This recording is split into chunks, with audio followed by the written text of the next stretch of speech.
belajar 1. Perjanjian internasional dan proses pembuatannya. A. Perjanjian internasional. Perjanjian internasional adalah perjanjian yang diadakan oleh subjek-subjek hukum internasional dengan tujuan untuk melahirkan akibat-akibat hukum tertentu. Termasuk ke dalam perjanjian internasional adalah perjanjian yang dibuat negara dengan negara, antara negara organisasi internasional, antara organisasi internasional yang satu dengan yang lainnya, dan perjanjian yang dibuat antara tahta suci dengan negara-negara. Perjanjian internasional sebagai sumber formal hukum internasional dapat diklarifikasikan sekurang-kurangnya 2 kategori, yaitu 1. Berdasarkan pihak-pihak yang terlibat, 2. Berdasarkan sifat mengikat perjanjian tersebut. Jika dilihat dari pihak yang terlibat, perjanjian internasional dapat dibedakan atas perjanjian bilateral dan multibilateral. Kemudian B. Proses pembuatan undang-undang ratifikasi perjanjian internasional. Sesuai dengan Undang-Undang Nomor 10 Tahun 2004 tentang pembentukan perundang-undangan, dalam pasal 8 disebutkan bahwa materi muatan yang harus diatur undang-undang berisi hal-hal yang mengatur lebih lanjut ketentuan Undang-Undang 1945 yang meliputi 1. Hak asasi manusia, 2. Hak dan kewajiban warga negara, 3. Pelaksanaan dan penegakan kedaulatan negara serta pembagian kekuasaan negara, 4. Wilayah negara dan pembagian daerah, 5. Kewarganegaraan dan kependudukan, 6. Keuangan negara. Kemudian isi dan substansi perjanjian internasional, yaitu dalam undang-undang yang mengesahkan suatu perjanjian internasional biasanya berisi 2 sampai dengan 3 pasal yang isinya adalah pasal 1 mengesahkan atau nama perjanjian internasional yang sebagaimana terlampir merupakan bagian tidak terpisahkan dari undang-undang. Kemudian pasal 2 menyatakan undang-undang ini mulai berlaku pada tanggal penempatannya dalam lembar negara Republik Indonesia. Pasal selanjutnya yang menyatakan bahwa undang-undang ini ditempatkan dalam lembaran berita negara agar setiap orang mengetahuinya. Tidak serta-merta menjadi pengaturan ini berlaku menjadi hukum nasional, masih diperlukan undang-undang lebih lanjut. C. Proses pengesahan perjanjian internasional menjadi undang-undang di Indonesia. A. Aliran dualisme. Aliran dualisme bersumber pada teori bahwa daya ikat hukum internasional bersumber pada kemauan negara. Hukum internasional dan hukum nasional merupakan 2 sistem perangkat hukum yang terpisah. B. Aliran monisme. Teori monisme didasarkan pada pemikiran bahwa satu kesatuan dari seluruh hukum yang mengatur hidup manusia. Dengan demikian, hukum nasional dan hukum internasional merupakan 2 bagian dalam satu kesatuan yang lebih besar, yaitu hukum mengatur kehidupan manusia. D. Perjanjian internasional sebagai sumber hukum internasional. Menurut sumber tertulis yang terdapat 2 konvensi yang menjadi rujukan apa saja yang menjadi sumber hukum internasional. Pada konvensi Den Haag 7 pasal 7 tertanggal 18 Oktober 1907 yang mendirikan Mahkamah Internasional perampasan kapal di laut, dan dalam Piagam Mahkamah Internasional Permanen pasal 38 tanggal 6 Desember 1920 yang pada saat ini tercantum dalam pasal 38 Piagam Mahkamah Internasional tertanggal 26 Januari 1945. E. Pengesahan perjanjian internasional di Indonesia. Dalam pengesahan perjanjian internasional terbagi dalam 4 kategori sebagai berikut. 1. Ratifikasi, yaitu apabila negara yang akan mengesahkan suatu perjanjian internasional turut menandatangani naskah perjanjian internasional. 2. Akses, yaitu apabila negara yang mengesahkan suatu perjanjian internasional tidak turut menandatangani naskah perjanjian. 3.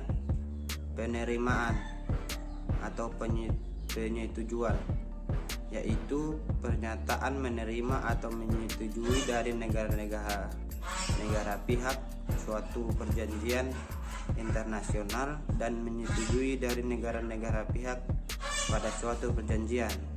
4. Selain itu juga ada perjanjian-perjanjian internasional yang sifatnya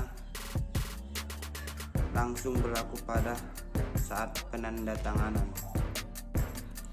Di sini saya akan membahas KB 2. Individu sebagai subjek hukum internasional dan hakikat kedaulatan negara dalam masyarakat.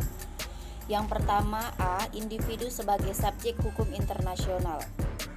Untuk memahami subjek hukum internasional dapat dilakukan analisis dari dua sisi, yakni sisi teoritis dan sisi praktis.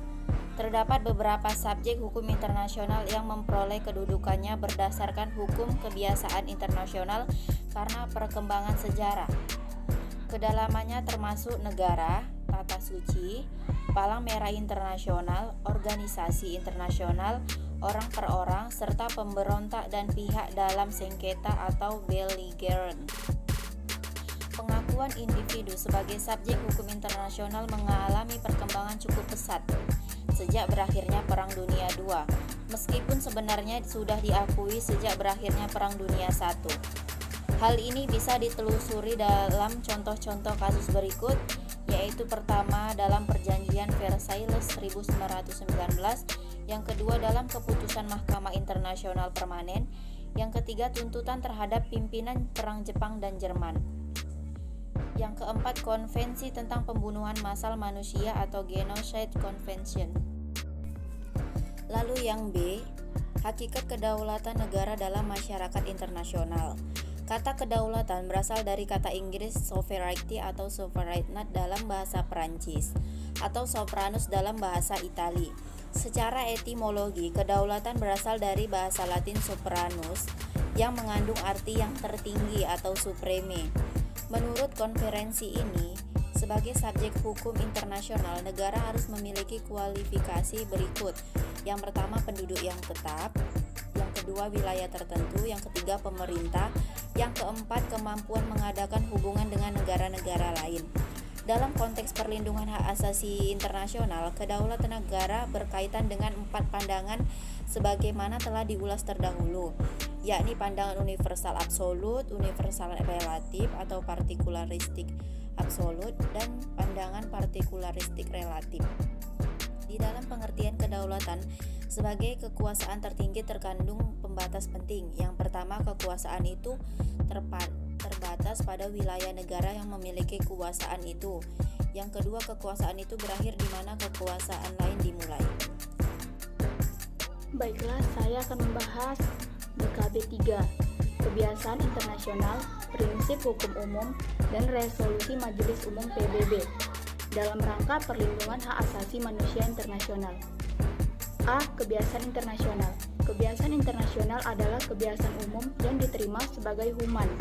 Dengan demikian, tidak semua kebiasaan internasional menjadi sumber hukum. Untuk menjadi sumber hukum, kebiasaan internasional harus memenuhi 2 unsur, yaitu 1. Terdapat kebiasaan yang bersifat umum. 2.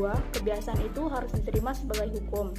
Contoh hukum internasional yang ditimbul melalui proses kebiasaan internasional adalah penggunaan bendera putih sebagai bendera parlementer, maksudnya sebagai bendera yang memberi perlindungan kepada utusan yang dikirim untuk mengadakan hubungan dengan musuh. Selanjutnya, B. Prinsip hukum umum. Prinsip hukum umum adalah asas hukum yang mendasari sistem hukum modern. Prinsip hukum umum memberi kekuasaan kepada Mahkamah Internasional dalam bentuk dan menentukan hukum baru, sehingga semakin leluasa dalam mengendalikan perkara yang diajukan kepadanya.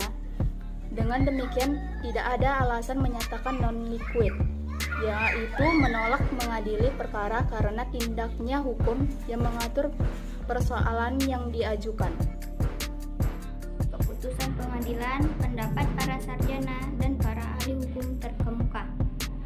Menurut keputusan pengadilan dan pendapat para sarjana mengenai majelis umum sebagai sumber hukum tambahan bersifat tidak mengikat, artinya tidak memiliki suatu kandungan kaidah hukum.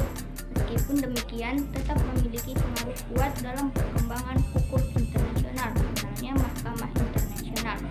Sedangkan menurut para ahli terkemuka, majelis umum akan menjadi pedoman untuk menemukan apa yang akan menjadi sumber hukum internasional, misalnya pendapat para anggota Panitia Hukum Internasional PBB. D. Keputusan Badan Perlengkapan Organisasi Internasional. Meskipun Majelis Umum belum disepakati sebagai sumber hukum internasional, namun keputusan Badan Perlengkapan Organisasi Internasional memiliki pengaruh yang sangat kuat dalam melahirkan kaidah-kaidah hukum yang mengatur pergaulan antar anggota internasional, misalnya Resolusi Majelis Umum Perserikatan Bangsa-Bangsa atau PBB. Makanya sebagai bukti, hukum internasional menyebut Majelis Umum sebagai quasi legislatif.